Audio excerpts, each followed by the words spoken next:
দেশের ক্রীড়াঙ্গনে সম্ভাবনাময় ডিসিপ্লিনের নাম আর্চারি। আন্তর্জাতিক অঙ্গনে বেশ ভালো ফলাফল করায় বহুদিন ধরেই এই ডিসিপ্লিন নিয়ে আশায় বুক বাঁধেন দেশের ক্রীড়াপ্রেমীরা। এবার আলোর দিশা পেল সেই আর্চারি। তুরস্কে পাড়ি জমিয়ে সাফল্যের দেখা পেয়েছেন লাল সবুজের প্রতিনিধিরা।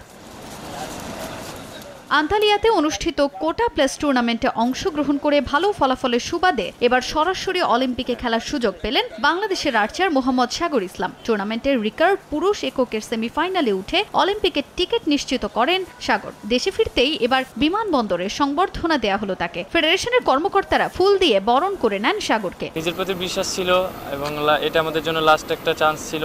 ইনশাল্লাহ আমরা চেষ্টা করছি এর আগে ওখানে যাওয়ার আগে। তাহলে আমাদের লাস্ট প্রিপারেশন ছিল আমাদের ন্যাশনাল। ইচ্ছা তো সবসময় বড় থেকে ইনশাল্লাহ বাংলাদেশের জন্য মেডেল বয়ে আনবো, যেহেতু আগে কেউ পায় নাই বাংলাদেশের। ইনশাল্লাহ চেষ্টা করব। সাগরের এমন সাফল্যে খুশি ফেডারেশন। আরো বড় পরিসরে তাকে সংবর্ধনা দেওয়ার পরিকল্পনা কর্তাদের। এখন জন্ম সনদ দিয়ে খোলো বিকাশ স্টুডেন্ট অ্যাকাউন্ট।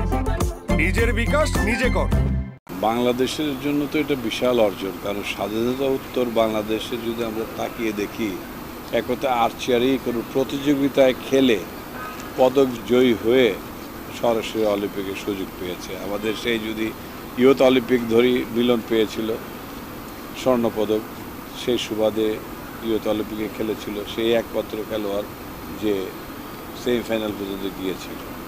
তারপর রোমান্স নাম 19 সালে পেয়েছে। Very happy that this is the second time in archery that we could make that for Tokyo and now for Paris also, that Shogor made a place for the Olympic Games for our country. Very big World Cup before Olympic Games, all was there. Yeah? The biggest countries, we had 60 plus countries. Now we have to see Federation and BUA have to decide to develop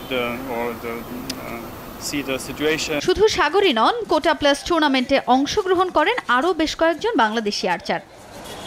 Tajin Khandakar, সময় সংবাদ।